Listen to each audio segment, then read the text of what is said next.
Recording in progress. Bonsoir. Alors on continue notre étude sur la Triya. On va d'abord lire d'un seul trait la Gemara, après on reviendra dans les paragraphes, parce que c'est partagé sur 3 paragraphes. Chazal nous enseigne comme ça. Tanu Rabbanan, En omdim litpalel, lo mitoch hatzvut, velo mitoch hatzlut. La Gemara continue. Velo mitoch srok, velo mitoch sicha, velo mitoch kalut rosh, velo mitoch dvarim betelim, ela mitoch simcha shel mitzvah. On traduit déjà.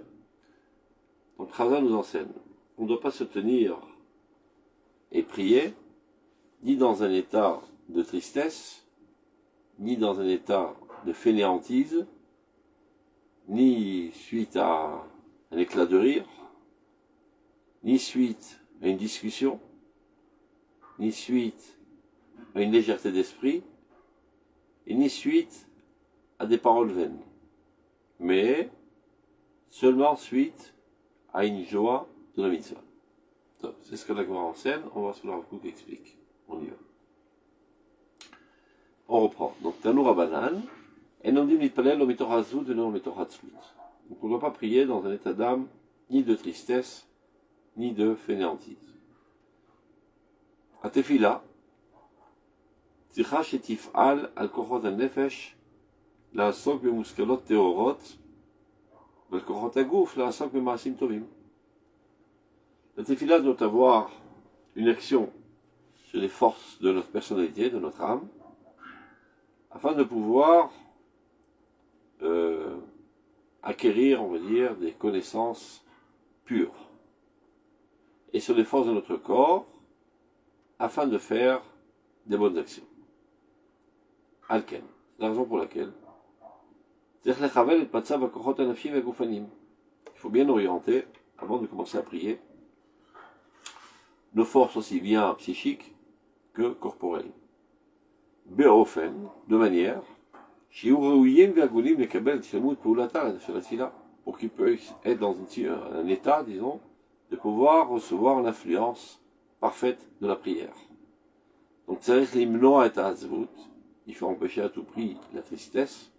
Sur le tarpid, al korot hanefesh, mitromem, la segot, teorot, ou biirot, pour ne pas alourdir la tâche à notre personnalité et qu'elle ne puisse pas finalement acquérir des connaissances pures et claires. Ça veut dire, quand tu es dans un état de tristesse, on va dire que ton mécanisme intellectuel ne fonctionne pas exactement comme il le faut, ta curiosité, ta possibilité d'approfondir, etc. Donc, ne rentre pas dans la prière dans cet état, donc tu ne pourras pas avoir une influence, on va dire, optimale de la prière. Mais ta hatzlut, c'est une nonchalance, une fainéantise. Pour ne pas empêcher les forces du corps de se renforcer à faire de bonnes actions. Car comme nous l'avons expliqué à plusieurs reprises, l'enchaînement est le suivant. On étudie la Torah pour connaître d'abord et avant tout la volonté de Dieu, les idéaux divins. Et ce n'est qu'une connaissance intellectuelle, froide et encore étrangère à notre personnalité. Après, il faut intérioriser ces connaissances. Et ça vient le rôle de la prière, qui est un service divin fondé sur le sentiment, pour faire pénétrer ces connaissances au niveau du sentiment, des émotions. Une fois que l'émotion y est, automatiquement ça déclenche la volonté pour qu'on œuvre dans ce sens. C'est-à-dire que lorsque je dis Baruch Hashem Boli Vinen Yerushalayim, je sais bien que Jérusalem doit être reconstruite, et que c'est un idéal divin, et que c'est une catastrophe tant que Jérusalem n'est pas reconstruite avec en son cœur Jérusalem. Mais encore faut-il que j'en sois ému, pour que je le veuille fortement. Et si je le veux fortement, sans aucun doute, je vais retrousser mes manches pour œuvrer dans ce sens. Donc la prière vient en fait déclencher en nous une volonté d'agir dans le sens de ces idéaux. Mais non, si avant de rentrer dans la prière, je rentre dans un état d'âme de fainéantise, de nonchalance, et donc je manifeste par cela que je n'ai aucune intention d'agir. La première chose, c'est que je suis fainéant, je suis nonchalant. Donc, mets-toi déjà en situation adéquate à la prière. Si tu veux véritablement que la prière est une action effective sur ta personnalité, eh ben renforce-toi et sois prêt et non pas en fainéantise. C'est-à-dire si tu es dans un état contraire à la fainéantise et à la nonchalance, alors on peut dire que tu es prêt à l'influence bénéfique de la prière qui va t'amener finalement à agir. Donc, deuxième enseignement Chazal, lo mitor srok, velo mitor sicha, velo mitor kalutrosh, velo mitor dvarim betelim. Il ne faut pas entrer dans la prière comme ça, juste une seconde après que tu éclatais de rire par des blagues, je sais pas, un sketch qui fait rire. Velo mitor sicha, ni non plus discussion. Tu étais en pleine discussion, tout d'un coup le Chazal commence Kaddish, hop, tu fais Shmona Esrei. Non, organise-toi pour avoir un moment de repos, de réflexion, d'être seul avant de commencer à prier. Vélomitor kaloutroche, ni non plus dans une situation de légèreté d'esprit, et ni encore dans une situation de parole vaine. Donc, tout ça, il va l'expliquer. Les shlemut atefila, afin que notre prière soit parfaite. C'est-à-dire, shikdemu la arba tsiurim. Il faut qu'il y ait en nous 4, on va dire, conceptions. Aechad, le premier. Tziur amshachat irat Hashem ou efer hasrok. Il faut être dans une situation de crainte de Dieu, qui est exactement l'antagonisme du rire. Je ne parle pas du rire, du sourire délicat, du rire à éclat, qui est très souvent le fait plutôt d'une excitation nerveuse qu'autre chose. Qui asrok memaet et ira. Le rire à éclat amoindrit et affaiblit la crainte de Dieu. Affaiblit ratakavod c'est la srok atzmo. Elle affaiblit aussi la crainte de révérence envers celui qui rit. Quand on voit quelqu'un s'éclater de rire, eh ben on peut dire qu'il perd un petit peu de sa noblesse, de sa classe, et on ne le considère pas tellement au sérieux. Donc non seulement ça affaiblit en toi la crainte de Dieu, et ça affaiblit aussi chez les gens, la crainte envers toi, le respect. Kemamar chacham, comme nous a enseigné Shlomo Meler, Misherav sachako mitmaet et irato. Celui qui très très souvent éclate de rire, eh ben ça amoindrit en lui la crainte de Dieu.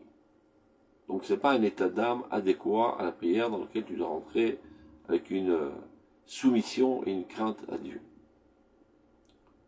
Hacheni, c'est-à-dire Yitzayer, Yikar Shlemut HaNefesh, Rak Be'oshra Penimi. Le deuxième c'est Lo Mitor Sicha. On pourrait dire, mais qu'est-ce qu'il y a de mal? J'ai pas dit de la Sholara, j'ai pas parlé de paroles vaines. J'avais une discussion constructive même, intéressante, avec mon ami. Pourquoi ceci réalise une entrave à ma prière? Alors il explique. Hacheni.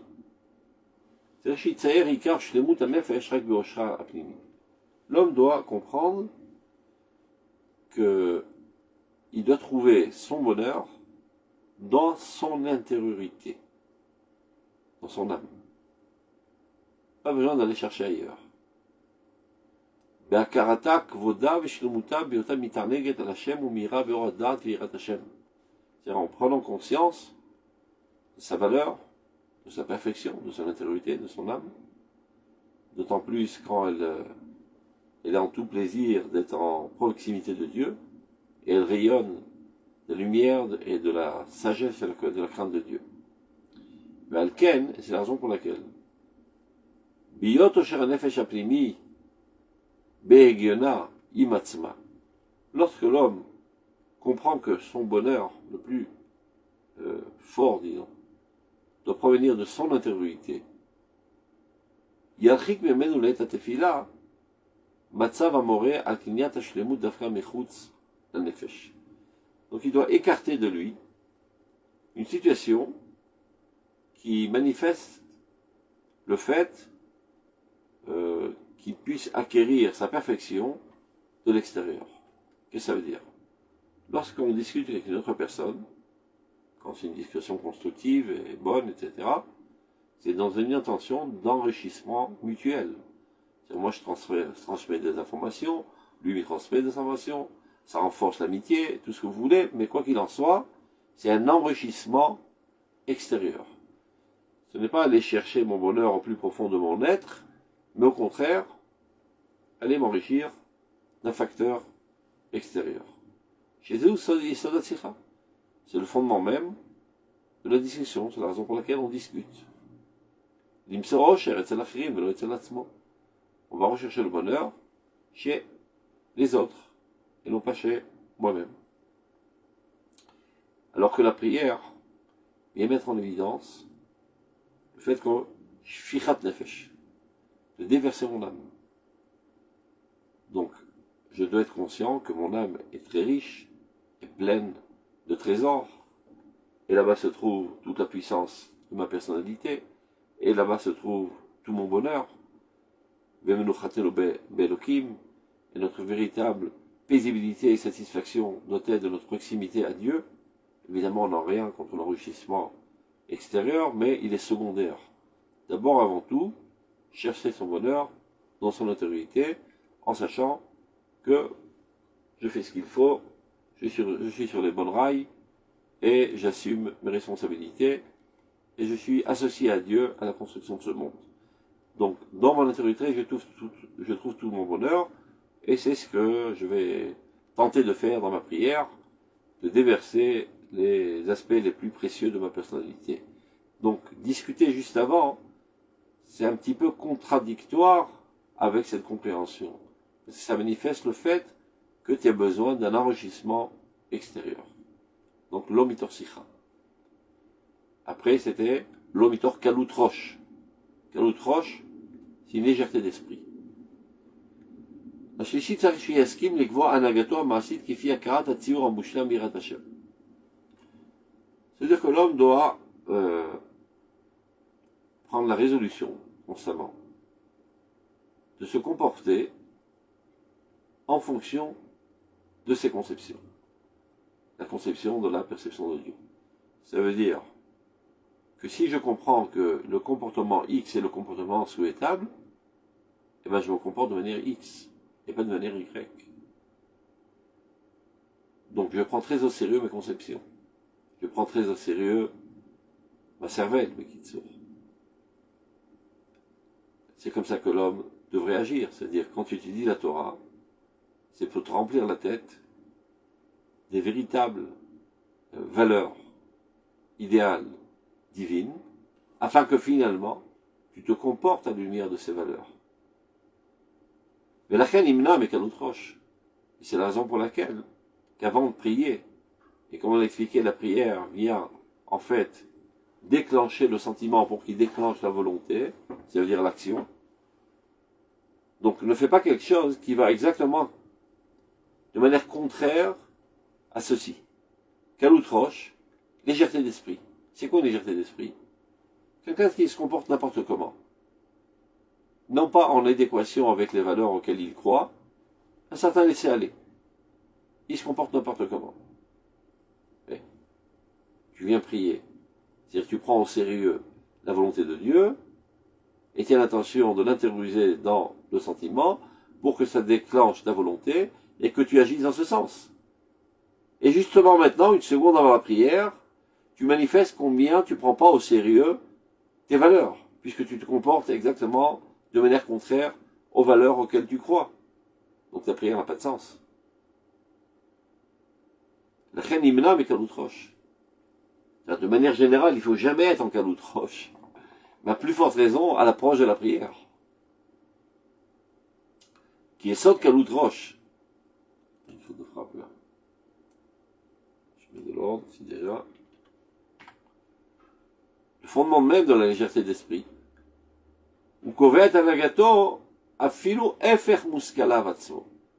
La légèreté d'esprit amène à un comportement qui est contradictoire avec ses conceptions. Le dernier, Velo mitor devarim betelim. Évidemment, pas concevoir qu'une seconde avant de commencer à prier, tu étais en train de raconter n'importe quoi. Devarim betelim, c'est quelque chose de très très spécial. C'est pas du lachon hara, c'est pas de la richilout, c'est du colportage, c'est pas des mots méchants. C'est tout simplement une discussion vide. C'est quoi une discussion vide? Et c'est assez intéressant de voir que Chachamim regarde ça avec des yeux très très sévères. De parler de n'importe quoi. Ce qui est assez bizarre, parce que jamais Chachamim, par exemple, nous interdit d'avoir un regard comme ça, simple, vers rien du tout. Bien d'écouter quelque chose de simple. Mais ils sont très sévères quant à notre parole. Ferim Betelim, c'est de parler pour ne rien dire. Juste pour casser le silence. Tu rencontres quelqu'un que tu connais pas ou tu connais, peu importe. Tu as vu, il fait soleil aujourd'hui, avant-hier, il pleuvait. Paraît-il qu'après-demain, il y aura de la pluie et du tonnerre. Mais à quoi ça sert cette discussion? C'est des mots en l'air qui ne servent à rien. Si tu l'enrichis intellectuellement, si tu le réconfortes, si tu lui enseignes des choses importantes au niveau de la morale, au niveau du savoir-faire, au niveau du commerce, peu importe, quelque chose qui soit effectif. Mais rien. Parler pour parler, émettre des sons, faire du bruit, sans aucun sens, c'est une profanation de ta bouche. La bouche n'a pas été donnée pour sortir des sons, mais pour communiquer, pour avoir une relation intime avec les gens, une relation constructive, non pas pour émettre des sons simplement pour casser le silence. Et si c'est comme ça que tu considères ta bouche, stam, un engin qui fait du bruit, alors comment tu peux prier après? Tu ne prends pas au sérieux tes paroles. Avec cette même bouche qui vient de dire n'importe quoi, maintenant tu penses avec cette même bouche tu puisses dire des choses si importantes comme prier à Dieu. C'est totalement contradictoire, c'est antagoniste. Donc regardez, à Dalet, la dernière chose que directive nous donne Chazal, il faut appréhender, comprendre la valeur si chère de la parole. La parole n'est pas quelque chose de à bon marché qu'on peut dilapider pour rien du tout. Il faut peser ses mots. On ne parle pas en automate, comme avec la vitraillette. On tire balle par balle. On réfléchit au mot qu'on dit. Est-ce que ce mot, véritablement, va faire avancer les choses? Et on ne parle pas parce qu'on ne peut pas se retenir. C'est comme un petit bébé qui fait dans la couche parce qu'il ne peut pas se retenir. Ben, des gens, c'est pareil. Les mots leur coulent des lèvres. Ils ne peuvent pas se retenir de parler. Ils ont besoin de libérer toutes sortes de frustrations, stam, faire écouter du vent, etc. Ben, c'est un sacrilège, une profanation de la parole. La parole est quelque chose de très très important. Il dit Bartabam. Akash Baruch Hu a créé le monde avec la parole. Et nous étudions la Torah avec la parole. Et même étudier la Torah avec la parole, c'est pas de parler tout seul devant son livre, c'est de communiquer avec une autre personne. La parole est un acte de sociabilité. Et ne pas croire surtout qu'en multipliant les paroles, ça va lier des contacts avec les gens. Non. Altar Besicha. La multiplication de paroles, lorsqu'elle est vide, elle ne fait qu'au contraire écarter les gens. Il vaut mieux être économe en paroles, mais que chaque mot pèse son poids très très lourdement et qu'il y ait une influence très très forte sur le second, au niveau intellectuel, émotionnel, etc., que parloter sans arrêt. Donc, l'homme doit considérer avec beaucoup d'importance la valeur de la parole. Et ce n'est qu'alors qu'il peut comprendre la valeur de la prière. Sans quoi, à quoi ça sert de dire des mots? Parce que je crois très fortement que les mots ont une influence sur l'existence. Et c'est pour ça que je prie que lorsque je dis Baruch Hashem Bonim et Yerushalayim, en effet, Jérusalem sera reconstruite grâce à mes mots. C'est-à-dire que j'accorde énormément d'importance à mes mots. Donc comment je peux me comporter de manière totalement contraire une seconde avant la prière, où j'ai dilapidé des mots pour ne rien dire. Et après tu viens avec la même bouche parler devant Dieu. et tu espères que tes mots vont être effectifs alors que toi-même tu n'y crois pas. Ou basé Itsuya Benafsho et Tfila, ce n'est que comme ça que tu peux véritablement considérer sérieusement la prière. Bekoach Yitrono Shel Adam, qui est en fait la plus-value de l'homme relativement aux autres êtres. Vayi Adam le Nefesh Haya, les Ruach Memalela.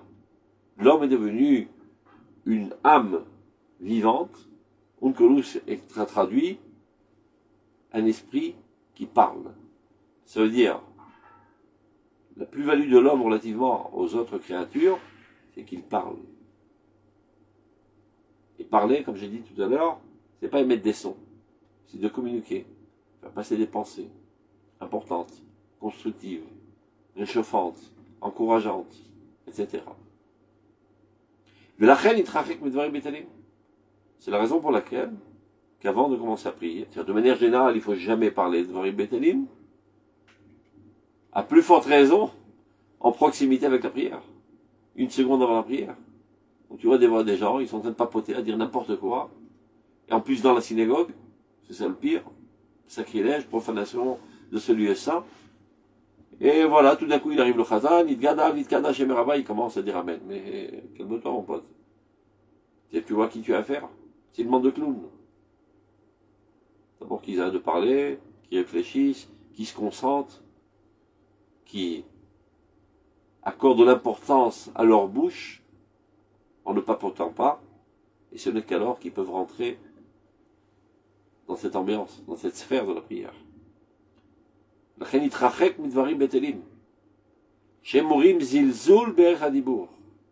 Qui démontre un mépris, un dédain de la valeur de la parole. Alors qu'à vrai dire, on devrait l'honorer et le préserver comme il le faut. C'est clair jusqu'à là? On continue, il n'y a pas de questions. C'est bien dommage qu'il n'y ait pas de questions, mais on continue. Donc, et là, mitor simcha shemizva. Donc, dans quel état d'âme on doit rentrer avant de prier? Dans une joie de la mitzvah. D'être empli de joie, le cœur gonflé de joie, sachant que je vais maintenant accomplir une mitzvah. La mitzvah, il yotzet gamken la fois, l'achut et nefesh haosa ota. Une mitzvah, en fait, c'est l'expression la plus fidèle à ma nature. Une mitzvah, c'est l'expression de mon âme. Mon âme simcha, ירגשת השלמות הפנימית של הנפש הישרה, ויותר מרגשת את יושר מהלכה וטובו. Quand est-ce que quelqu'un est content? Quand il est satisfait de soi-même. Quand quelqu'un n'est pas satisfait de ce qu'il fait, eh bien il est triste, il est frustré. Comment qu'on pourrait être le plus satisfait possible de soi-même? Quand on sait qu'on a réussi à réaliser notre potentiel. Et quel est le potentiel optimal de notre âme? Tout simplement, d'exprimer sa nature, au mieux. Et quelle est la nature de l'âme? Qu'est-ce qu'elle veut, cette âme? Elle veut exactement la volonté de Dieu. Elle n'a rien d'autre. L'âme est la continuité du divin en nous. Donc tout ce que Dieu veut, notre âme le veut. Donc il n'y a pas un instant plus fort en joie que le moment de la prière. C'est le moment où véritablement tes lèvres sont le porte-parole le plus fidèle de ton âme. Car comme on l'avait étudié au tout début de notre rencontre, Atfila amatmedet shel neshama, la prière constante de l'âme. Tfila b'lashon kesher, comme tfilin, le lien intrinsèque qui existe entre l'âme et Dieu. Évidemment que mon âme, qu'est-ce qu'elle veut? Elle veut exactement ce que Dieu veut. Et d'où je sais moi ce que Dieu veut? Et bien, Chachamim, ils m'ont aidé. Anshek Knesset Agdola, qui ont formulé la prière, nous ont dévoilé par là quelle est la volonté de Dieu, quelles sont les volontés de Dieu pendant cette ère historique qui commence depuis la destruction du deuxième temple jusqu'à la reconstruction du troisième temple. Ils ont détaillé ça en 18 vidéos. Plus tard dans l'histoire, lorsque le christianisme est apparu comme la catastrophe mondiale et universelle, il lui fallut rajouter une 19e bracha, la Machilim Valemeni Maltetikva, pour démanteler cet institut satanique qui empêche le bon développement de l'histoire humaine. Mais avant ça, il n'y avait que 18 brachot. Et c'est pour ça que jusqu'à présent, on appelle ça Shmona Esrei et pas Tcha Esrei. Ben, ces 18 brachot, ce sont les 18 idéaux divins. C'est ce que Dieu veut constamment. C'est ce à quoi Dieu aspire constamment. Et bien mon âme aussi, elle aspire à ça constamment, étant la continuité du divin. Donc lorsque, de manière la plus libre, je lui permets de s'exprimer à travers mon corps, et que mes lèvres soient à son service, de dire ce à quoi elle aspire constamment, elle est aux anges, c'est le cas de le dire. Elle jubile de joie. Et si mon âme est joyeuse, alors mon rouach est joyeux, mon nefesh est joyeux, et ma conscience est joyeuse. Donc comme l'âme, asimcha yargashat hashlemut aplimit. La simcha est une conséquence directe d'une sensation de perfection, de réalisation chez la nefesh, de l'âme, qui est droite. Quand elle ressent que sa démarche va dans le bon chemin, à la bonne direction. Vatefila, biyota priya mufra shel azman, et le fruit, le meilleur du temps. C'est comme ça que le Kuzari la qualifie, la prière. C'est-à-dire, toute la journée était énormément d'activités, qui à tes yeux peuvent paraître très très importants, et il s'avère que ce ne sont pas les plus importants. L'activité par excellence la plus importante, c'est lorsque tu donnes libre expression à ton âme. Et là, elle exprime haut et fort la raison pour laquelle elle a été envoyée dans ce monde. Elle a été envoyée dans ce monde que pour réaliser les idéaux divins. Tout ce que tu fais autour, ça n'a pas tellement d'importance. À moins que ce soit des moyens pour permettre la réalisation de ces idéaux. C'est-à-dire que si de manière obsessive, dans le bon sens du terme, je le dis, tu ne penses qu'à la reconstruction de Jérusalem, qu'à la réunion des exilés, etc., que le rétablissement du jugement dans le peuple d'Israël selon la loi divine, etc., etc., les 19 brachot. C'est ça ton intérêt essentiel. Mais non, pour le réaliser, il y a besoin de moyens. Bon, entre autres, il faut que je sois là et que je vive. Je ne peux pas réaliser, je ne suis pas vivant. Mais pour vivre, il faut aussi manger. Ben pour manger, il faut gagner de l'argent. C'est ça ce qui me motive à aller gagner de l'argent. Pour pouvoir manger, pour pouvoir être fonctionnel, et pour pouvoir m'adonner totalement à la réalisation de cet idéal. Et alors, tout ce que je fais dans la journée s'élève au niveau de la Kedusha.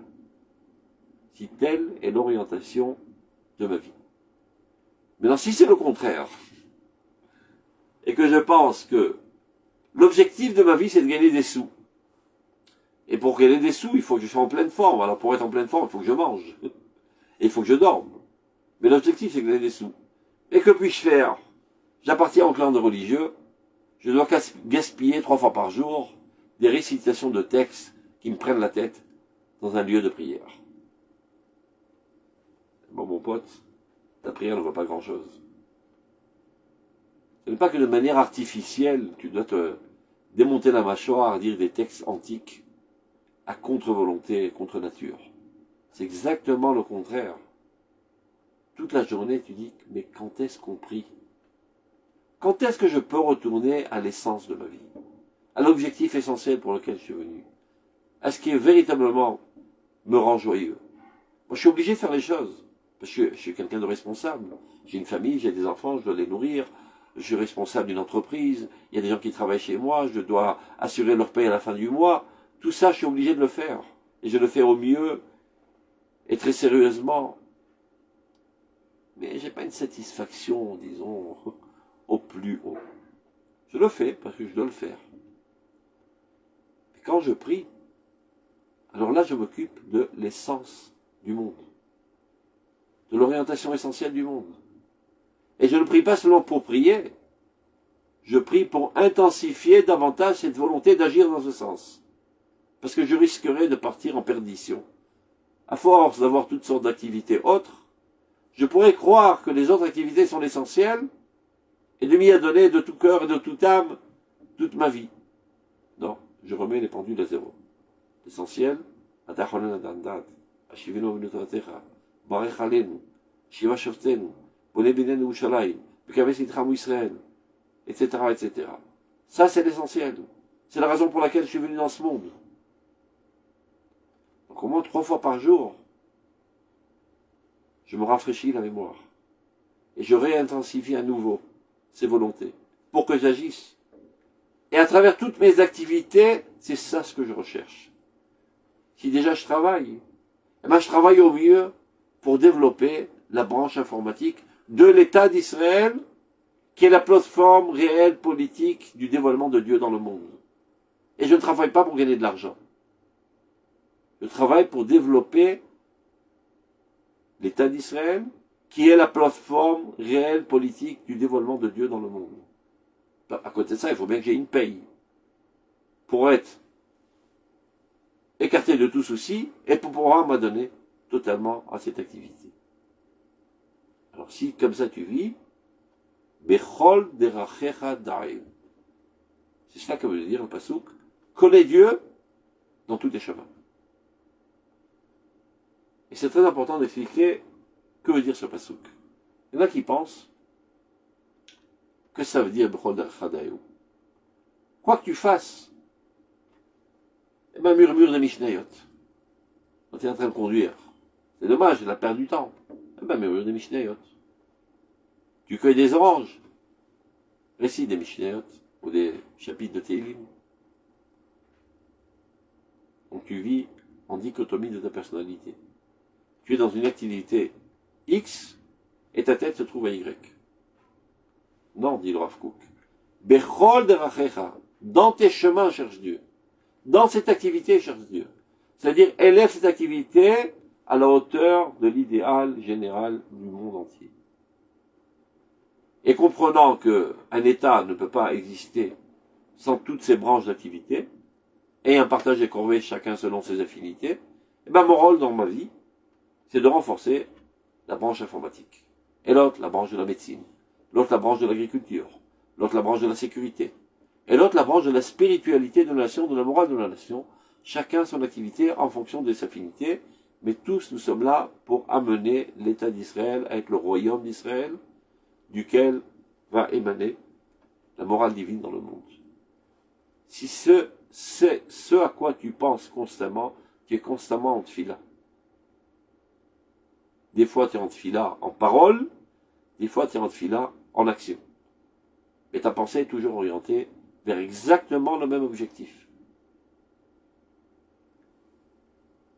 On reprend. Atfila, la prière. Biota a pris à moufrar chez l'azman. Et le fruit, le meilleur du temps. Vashlama nafshit aplimiti tachlit là. La perfection morale, psychique, intérieure, est exactement sa finalité de la prière. De te réélever à ce que tu dois être. D'aller puiser du plus profond de ton âme les valeurs qui y sont profondément ancrées et les élever au niveau de ta conscience, au niveau de tes émotions. C'est ça la prière. Si c'est véritablement comme ça que tu pries, ben ça devrait s'exprimer en tout plaisir. Parce qu'il n'y a pas plus grand plaisir que d'exprimer ta nature.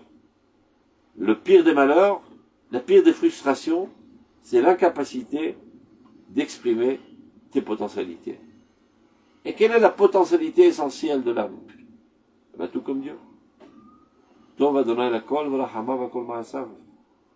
est bon pour tous. Et sa miséricorde est pour toutes les créatures. Donc chaque fois que tu procures du bien à autrui, à la nation, à l'humanité, tu es au summum de ton expression. Donc tu es au summum de ton plaisir. Donc quand tu parles de ça, tu te languis de ça, ton âme est en extase.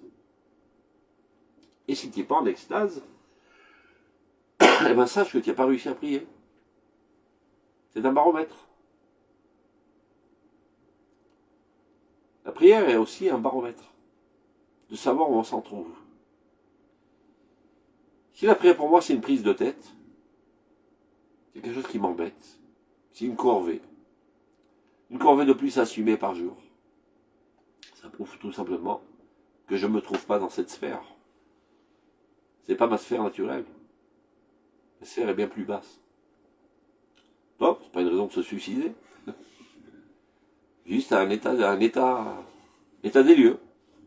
Sache que tu marches à côté de tes pompes, comme on dit.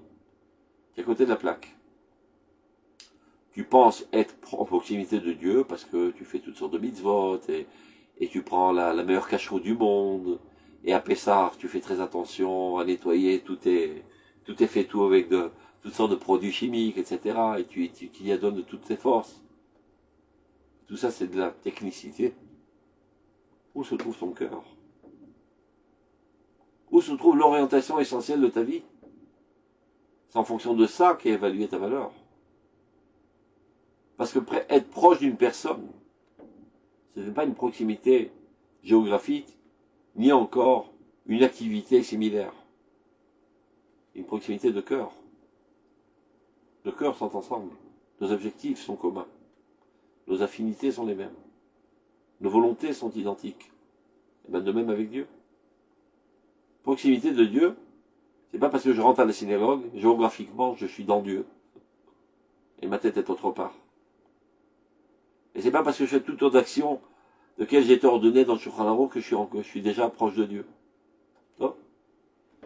C'est un domptage de comportement. Où est mon cœur?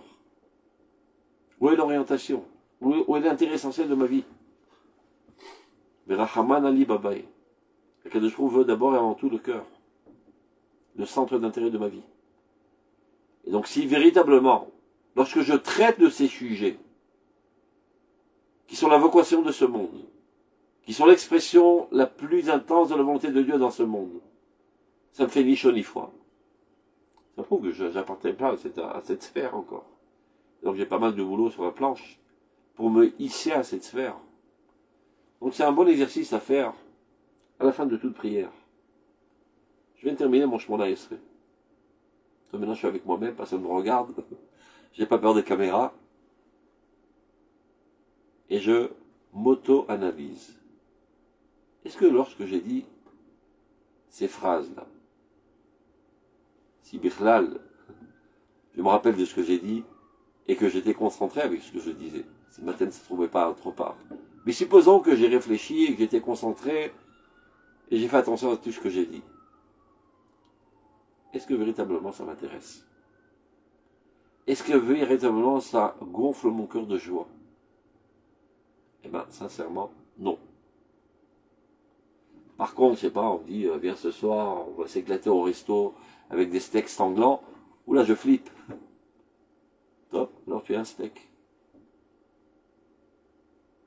C'est ça ta sphère. Tu es un steak. Mais si quand t'as dit, Baruch Hashem Bonnet Binan Yerushalayim, tes yeux sanglotent, ben tu appartiens à Jérusalem.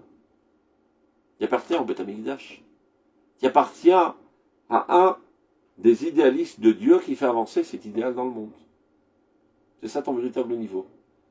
Donc la tfila, comme je le dis très souvent de manière humoristique, c'est un téphilomètre, un baromètre, de savoir où je m'en trouve. C'est pas pour ça qu'on prie. On prie pour déverser notre âme, pour intensifier, etc., etc. Mais aussi, ça nous aide rétroactivement à savoir où on s'en trouve. Est-ce que véritablement, à mes yeux, la prière, c'est priyazman?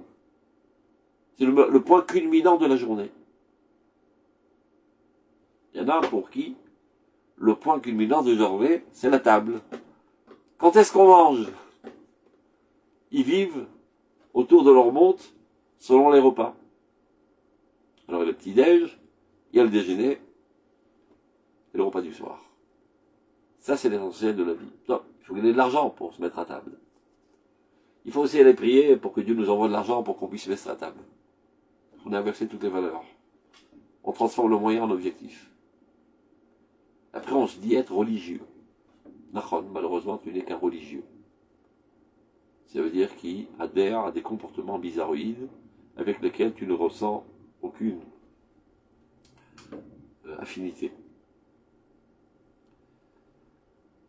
Donc c'est pour ça qu'il dit Biota a pris à mon frère Shalazman. Vashlama la fille d'Aplimit itachlit la raouch et itgale beroneg. Donc il doit apparaître en tout plaisir. Oneg achayim apnimim hashlemim. De la vie intérieure la plus intense et la plus parfaite, besimcha shel mitzvah. C'est comme ça qu'on rentre dans la mitzvah. C'est comme quelqu'un qui aime bien manger, ben, regardez parfois quand le restaurant est fermé, et les gens attendent devant la porte. Surtout quand ils sont à l'école, et le réfectoire est fermé et tout le monde attend. Quel brouhaha d'enthousiasme il y a devant la porte. Et dès que la porte s'ouvre, un éclat de joie. Ils attendaient avec impatience ce moment où on peut manger. Eh ben, tu dois être dans le même état, au moins, avant la prière. Une attente. Quand est-ce qu'on prie? Un brouhaha d'enthousiasme.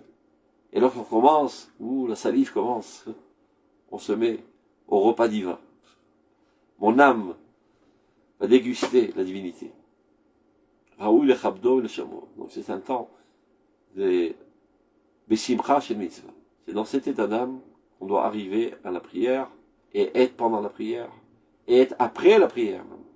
Tu viens de vivre un moment très très intense de joie, le temps de te calmer et que tout ça décante et que tu reviens à tes esprits, ça prend du temps. C'est la raison pour laquelle il y a marqué Chassidim Arishonim, Ayu Sholim Sha'achat Ifnat Tfila, Sha'achat Batfila et Sha'achat Achet Tfila. Il se préparait 1 heure avant la prière. Dans 1 heure, pas d'afkar, disent les poskim. C'est à un certain moment. Mais il y a aussi 1 heure après. Mais pourquoi 1 heure après? C'est la perte de temps. Le temps de retourner à une fonctionnalité. Tu étais tellement en extase que tu ne peux pas agir. Tous tes membres tremblent. Calme-toi, calme-toi. Laisse les choses décanter et reviens au travail avec plus de force et de fraîcheur. Mais il faut se calmer après la prière. Après une telle élévation, une telle proximité, tu as rencontré Akadosh Baruch Hu, et maintenant tu dois retourner à tes activités de visser des vis et tourner des boulons, ou bien programmer des programmes en informatique. C'est une chute dure à digérer. Donc, calme-toi, réatterris dans ce monde et remets-toi au travail de la construction de l'idée. On n'entend plus bien. J'ai dû bouger ma bouche du centre. Maintenant on entend mieux. Depuis 10 secondes, le son est moins bon de ton côté. Et maintenant c'est bien? Non. Ah, alors il y a du sabotage. Merci, c'est bon. C'est bon. Tov. Je t'ai langui, dame. Tov, on continue. Moi aussi. Alors, Tanoura Banane.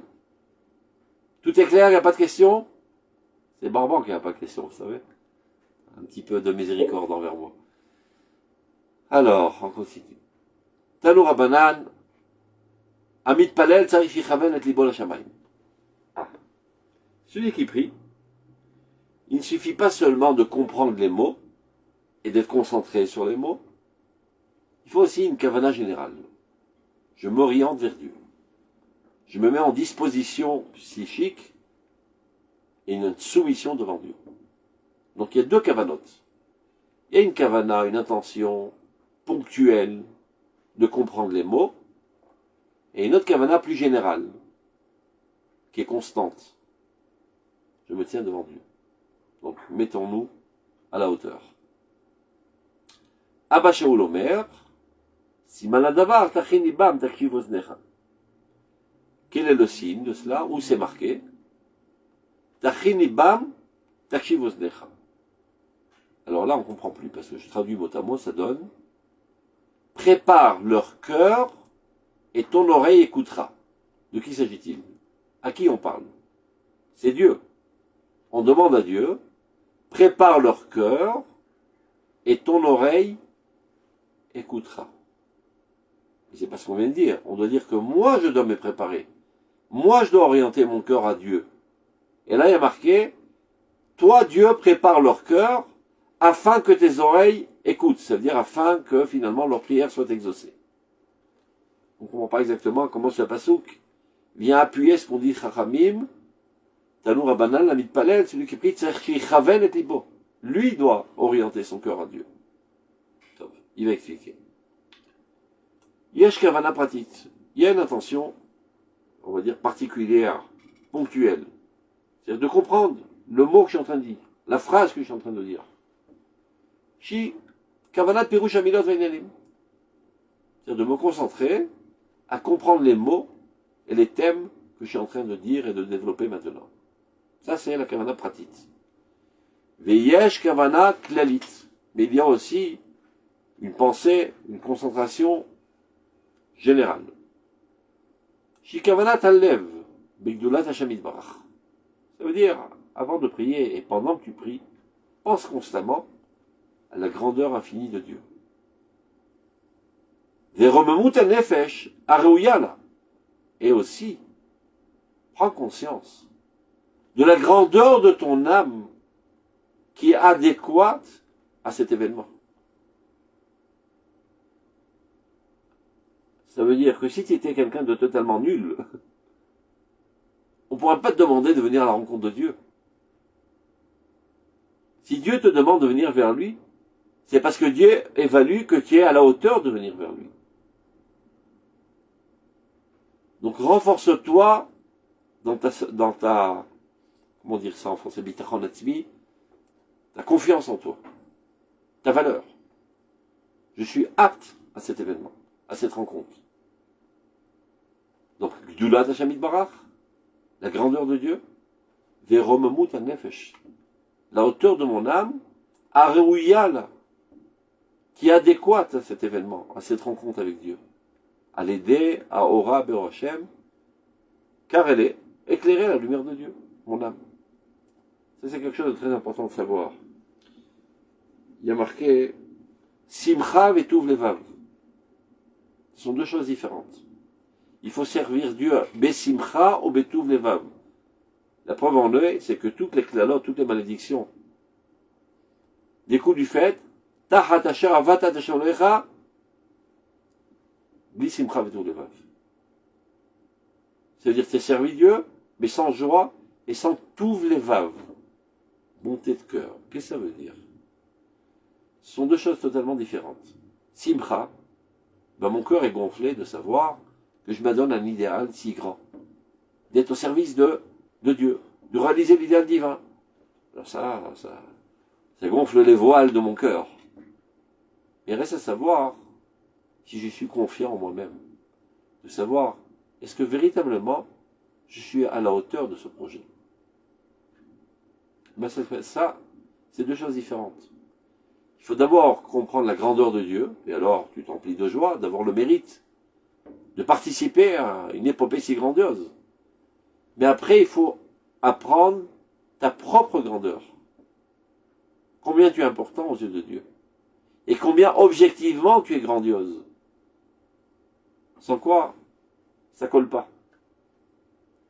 Alors je peux vous dire, par expérience d'enseignement, quand on enseigne de tels thèmes si profonds, la Torah du Rav Kook, à raison, disons, d'une moyenne d'un cours par semaine, après 2 ans, les gens, ils arrivent au niveau de la simcha. Savoir quelque chose de grandiose, d'extraordinaire. Un idéal grandiose, universel. Après, ils peuvent se dire, ouais, tout ça c'est bien beau, mais où je suis, moi, dans cette histoire? Je suis une petite puce de rien du tout. Il faut encore 2 ans pour arriver à tous les vaves. De comprendre quelle est la grandeur du peuple d'Israël, la centralité universelle du peuple d'Israël. On doit être gonflé à bloc, de savoir que nous sommes la créature la plus importante de l'univers et de l'histoire entière. Et donc nous sommes véritablement adéquats à cette épopée extraordinaire d'être les associés de Dieu dans cet idéal. Encore 2 ans de travail. Donc là, il parle de la même chose. Quand tu te tiens dans la prière, Gdulat Hashem Yitbarach, d'abord avant tout, sache devant qui tu te trouves. Le maître du monde, le constructeur du monde, le créateur du monde, de tous les mondes, qui a toujours existé, qui existera pour l'éternité, qui donne la vie à tous. Moi, je suis tout petit devant lui. Et j'ose m'adresser à lui. Mais qui suis-je? Non. Romemut Nefesh. La grandeur de ton âme, tu n'es pas n'importe qui. Béni Bechori Israël. Goy Echad Ba'aretz. Kulach Yafa Rayati Umumen Bar, tout ça c'est Dieu qui le dit. Je suis grand. Je suis à la hauteur de me rapprocher de Dieu.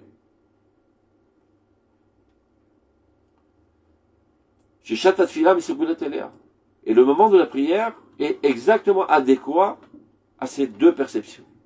La grandeur de Dieu et la grandeur de mon âme qui est adéquate à cette rencontre. C'est ça ce que nous avons appris là. Chez les Vad Kavanat Amilot Vainyanim Mapratiyot. mis à part la concentration pour arriver à la compréhension des mots et des thèmes desquels maintenant nous parlons. C'est-à-dire que il faut aussi orienter son cœur vers les cieux.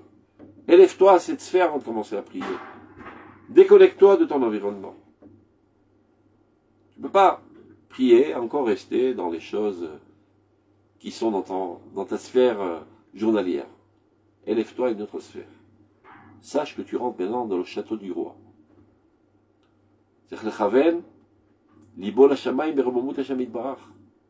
Pense très fortement à la grandeur infinie d'Akadosh Baruch Hu. Les films Mashoucha la faute, évidemment, à la mesure de tes capacités. Chacun comprend, selon ses efforts, selon son approfondissement, la grandeur de Dieu.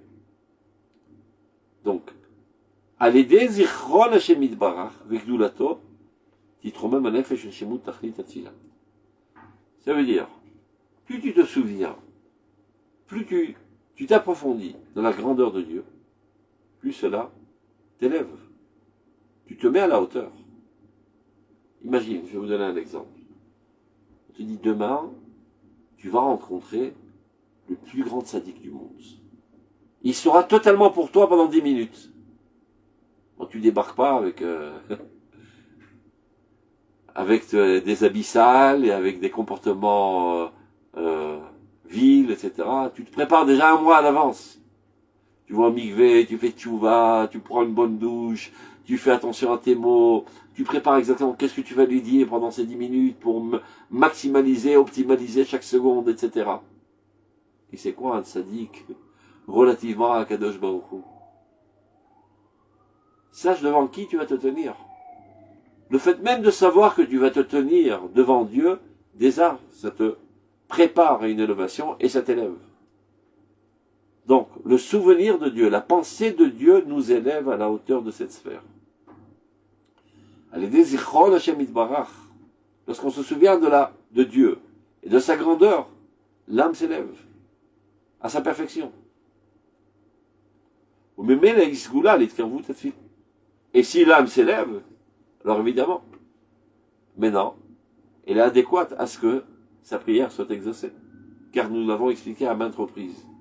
Lorsque nous prions, en aucun cas nous avons l'intention de changer la volonté de Dieu. La volonté de Dieu est parfaite, il sait exactement ce qu'il fait, et il envoie toujours un flux positif dans ce monde, de bracha.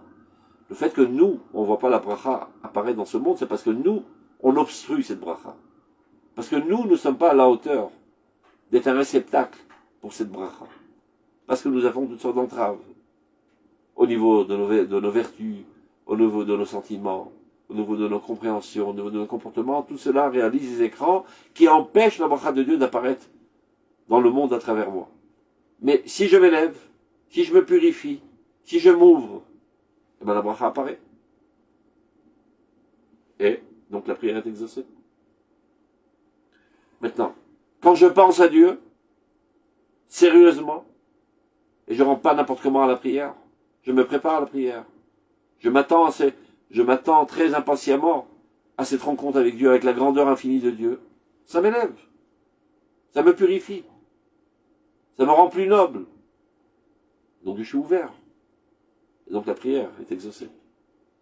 On me met les isgoula, les tkabut atfila. Valze amar Abba Shaoul, et c'est ce que nous a enseigné ici, Abba Shaoul, Siman al-davar tachilibam. Et là, on n'avait pas compris comment ça marche. Prépare leur cœur. À qui on s'adresse? À Dieu. Mais comment? C'est moi qui dois orienter mon cœur.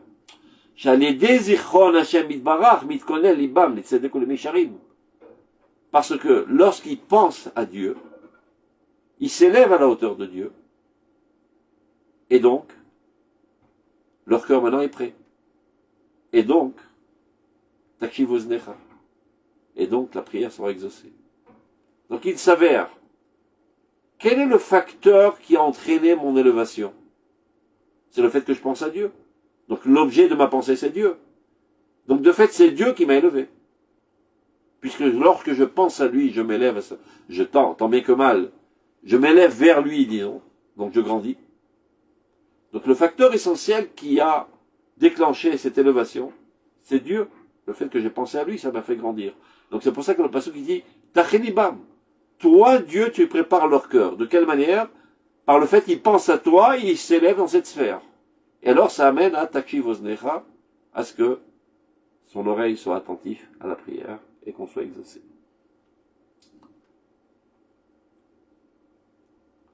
Uktivre Rabbeinu Yona Besharet Tshuva. On retrouve la même manière d'expliquer dans le livre qui s'appelle Sharet Tshuva de Rabbeinu Yona.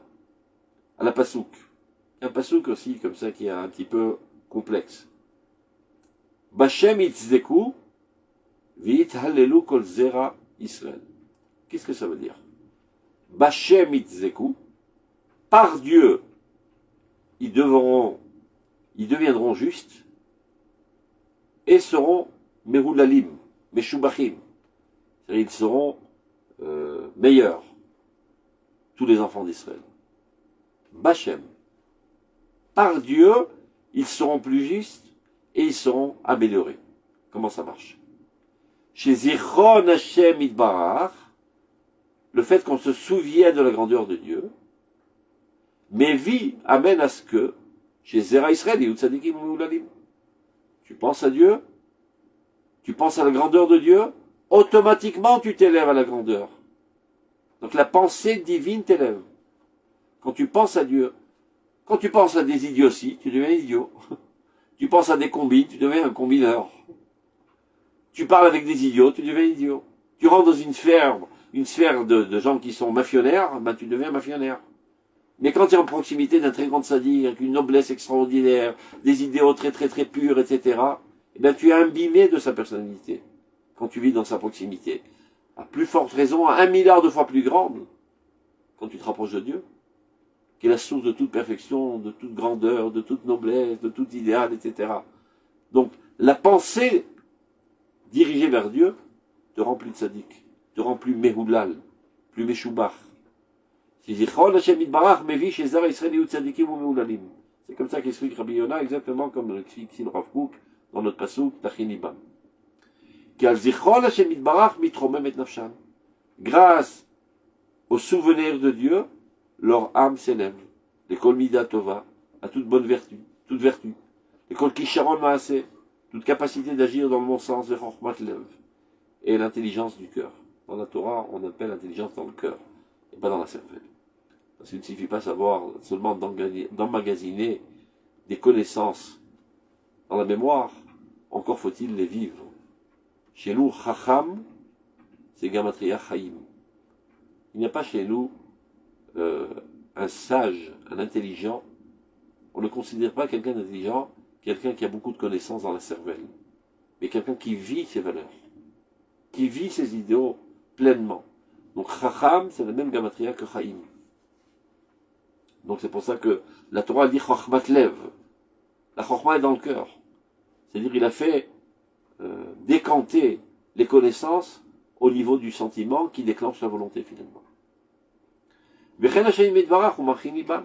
Donc de cette manière, Akadosh Baruch Hu prépare leur cœur par le fait même qu'il existe et qu'il est grand et qu'on pense en sa grandeur, et donc ça déclenche en nous une volonté de grandir. Car s'élève leur cœur, l'Egdolot, vers les grandes choses, les grandes sphères, par le fait qu'ils se souviennent de Dieu et de sa puissance. Et donc de là, il en résulte automatiquement, ton oreille, Dieu, sera à l'écoute. Vous, Siman Adavar, chez Milvad Akavana pratique. Donc on a appris de tout cela, que mis à part la pensée, l'intention, la concentration, sur les mots que nous sommes en train de dire pendant la prière, Shivada Ikarit, qui sans aucun doute est essentiel. On ne peut pas considérer une prière si tu ne comprends pas ce que tu racontes. Donc aujourd'hui, il n'y a plus de prétexte, tout est traduit, il y a tout des sidorim en français, pour ceux qui ne comprennent pas l'hébreu, et même des sidorim sur lesquels chaque phrase en hébreu, en dessous de la phrase, il y a la traduction mot à mot même en français. Donc on peut accorder une petite préparation d'une heure maximum pour comprendre exactement ce qu'on est en train de dire, et après prier en hébreu en comprenant les mots qu'on dit. Donc évidemment, ça c'est l'essentiel. Mais ceci ne suffit pas. Tzricha vadai kavana klalit. Il faut aussi une pensée générale, de savoir où tu te trouves, devant qui tu te trouves. D'Alefimé à Taomed. Sache devant qui tu te trouves quand tu pries. Shimitsuel Deshem. Et c'est ça ce qu'on veut dire Chazal. Ichaven libo la shamayim. L'homme doit orienter son cœur vers les cieux. D'Imurael et Titkalut Tefila. Évidemment, ces démarches aident énormément à ce que notre prière soit reçue de Dieu, exaucée par Dieu. Tov. Puis-je poser une double question? Avec plaisir, même une triple.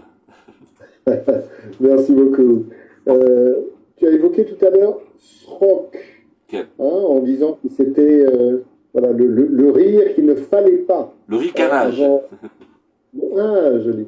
Dans la Torah, alors, en hébreu, je ne connais pas la différence entre Srok et Tsrok avec Sadeh.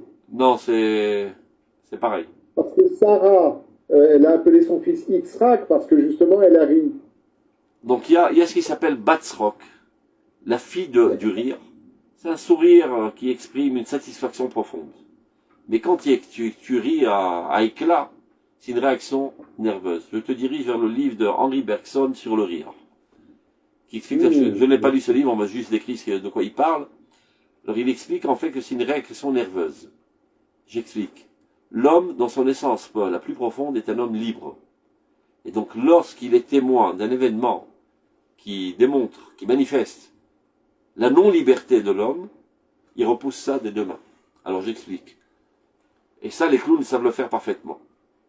Par hasard, il marche sur une poutre, et la poutre fait sauter une chaise, et la chaise fait sauter le gâteau à la crème, il reçoit le gâteau à la crème dans la figure, et tout le monde éclate de rire. Parce qu'il y a un enchaînement d'événements qui sont exactement contraires à la volonté libre de l'homme. Et l'homme qui est, dans sa nature, un homme libre, il repousse ça très très fortement, nerveusement. C'est le rire. C'est la raison pour laquelle, quand tu passes une soirée entière devant un clown, tu sors vide et fatigué, et non pas empli de joie et de satisfaction. Tu as été tendu sur tes nerfs, et tu n'as pas arrêté de t'exciter nerveusement. À tel point que parfois, c'est absurde, mais c'est comme ça. Par exemple, tu es dans le bus, voilà, aujourd'hui, les soldats, ils reviennent de la guerre, il revient avec sa mitraillette et son kit-bec, il a plein de trucs dans ses mains, il est debout, et tout d'un coup, le chauffeur donne un coup de frein, et il dégringole, et son arme tombe, etc. Tu accours à son secours, mais tu lui mets la main sur la bouche et t'éclates de rire. Mais c'est pas drôle. C'est triste même. Tu devrais être en compassion totale avec sa souffrance. Nahon, mais je peux pas me retenir de repousser cet événement. Il lui arrive toutes sortes de choses qui sont anormales, qui sont contre la liberté humaine. Un enchaînement d'événements. Donc le rire de ce genre n'a aucun rapport avec la simra. Il n'y a aucun rapport avec la simra. C'est une réaction nerveuse. Donc ça, Yitzhak aussi, le nom Yitzhak de notre patriarche. Ça c'est le bon Tzrok, qui rit des faiblesses du monde et veut construire le monde dans le bonheur, etc. Tom, portez-vous bien, Shabbat Shalom. À la prochaine. Toda rabba. Kol tout.